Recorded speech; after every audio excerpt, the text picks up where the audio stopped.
नंतर मग त्यांना अशी गिफ्ट दिल्या जातात आणि त्या बाया तिच्यासोबत आलेल्या ज्या बाया असतात त्या मग सांगतात घरी जाऊन की बापरे मनकर्णाला तर खूप छान नवरा मिळाला बाबा, खूप समजदार आणि कष्टाळूही आहे असं त्या म्हणतात. आणि मग त्या तिथून निघून येतात.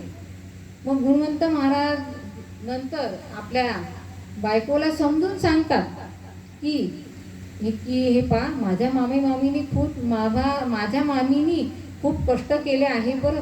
तिला आता मला असं वाटते की तिला थोडंसं आपण आराम द्यावा. प्रत्येकाला आपलं लग्न झालं की सुनेकडून प्रत्येक सासूला आपल्या सुनेकडून हीच अपेक्षा असते की आपल्याला थोडासा आराम मिळाला पाहिजे. तर गुणवंत महाराज तिला समजून सांगतात.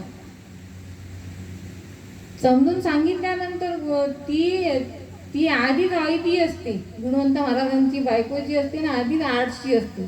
ती म्हणते मी नाही करत म्हणते, तिचं काम ती करेल, माझं काम मी करेल म्हणते.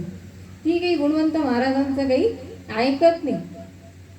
गुणवंत महाराज बिचारे सांगतात आणि शेवटी चूप बसतात. मग त्या याच्यासाठीच त्या गुणवंत महाराज आणि त्यांच्या पत्नीचं नेहमी असं भांडण म्हणजे वादविवाद होत राहतं. ती काही काम करायला तयार नसते. ती म्हणते मी माझं करते आणि तिला तिचं करू द्या. मग का आता नाहीच ऐकलं तर शेवटी मग माणसाचं ते शेवटी हातच टेकतात त्यांचे. काय म्हणतील बिचारे त्याची बघतात. मग असं करता करता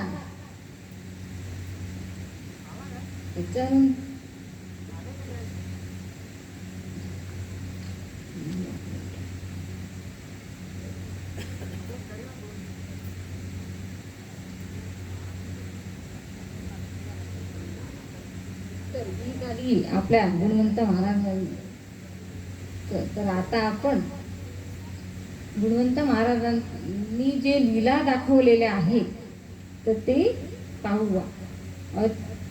अचलपूरच्या रेल्वे लाईनवर एक दिवस काय होतं, पहिला चमत्कार आहे हा गुणवंत बाबांचा. तो अचलपूरच्या रेल्वे लाईनवर म्हणजे ही जी आपली दर्यापूर आणि परतवाडा हिला शकुंतला म्हणतात वाटते, आता ती बंद पडलेली आहे. त्या रेल्वेचं नाव शकुंतला होतं. तर त्या रेल्वे मार्गावर गुणवंत महाराज गाढ झोपलेले असतात. तर ती दर्यापूरवरून येणारी शकुंतला गुणवंत महाराज त्या रेल्वे रुळावर मधात झोपलेले असतात. तर मग ती येताना काय होते, ती रेल्वे तिथे बंद पडते. बंद पडल्यावर ते गाडीतले सगळे लोक उतरतात खाली आणि ती उतरतात आणि बाबांना शरण गेल्यानंतर ते त्यांना हात जोडून गाडीत बसवतात. त्यांना विनंती करतात की तुम्ही उठा आणि आपल्या या गाडीत बसा सगळेजण.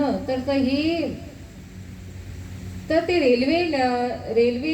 रेल्वेचे जे अधिकारी असतात ते समर्थांना रेल्वेत बसवतात आणि काय करतात की पोलीस स्टेशनमध्ये त्यांना घेऊन जातात. आणि तिथे त्यांच्या विरुद्ध कंप्लेंट केली जाते की हे आत्महत्या करत होते बा, असं ते तिथे पोलीस स्टेशनमध्ये असं संशय असते त्यांना की बा हे जे गुणवंत बाबा आहेत त्यांना माहीत नसतं की हे गुणवंत बाबा आहेत म्हणून. फक्त त्यांना एवढं समजतं की हा व्यक्ती इथे रेल्वे रुळावर झोपलेला आहे आणि तो आत्महत्या करण्याचा प्रयत्न करत आहे. तर मग ते आपल्या त्या रेल्वे अधिकाऱ्यांना असं सांगतात की बा हे आत्महत्या करण्याचा प्रयत्न करत आहेत, म्हणून त्यांना पोलीस कोठडीमध्ये टाकल्या जातं.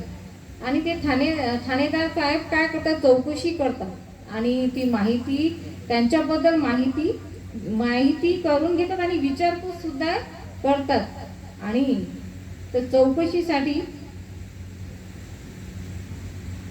तर अचलपुरातले जे सद्गृहस्थ श्री मोतीरामजी वानखडे गुणवंताला सोडवण्यासाठी विनंती करतात, पण त्यांच्या हाती निराशा येते.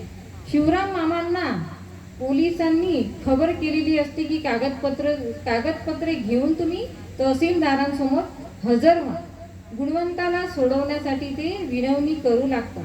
हा वेडा हा आत्महत्या करीत होता, त्यामुळे यापुढे असं काही घडल्यास याची शिक्षा तुम्हाला भोगावी लागेल.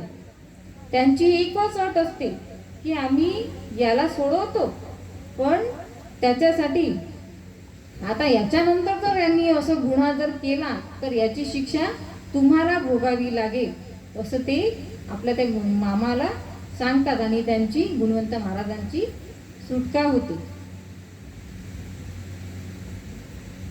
आणि लाखनवाडीमध्ये पुन्हा गुणवंत महाराजांच्या लीला सुरू होता. गावकऱ्यांना त्रास होऊ लागल्यामुळे त्यांच्या सूचनेवरून गुणवंत महाराजांच्या हातापायात बेड्या घातल्या जातात. त्यामुळे मामांना खूप दुःख होतं. मी ह्या लीला पाठ करून पाहिला की माझ्या पण काही पाठ नाही झालं त्या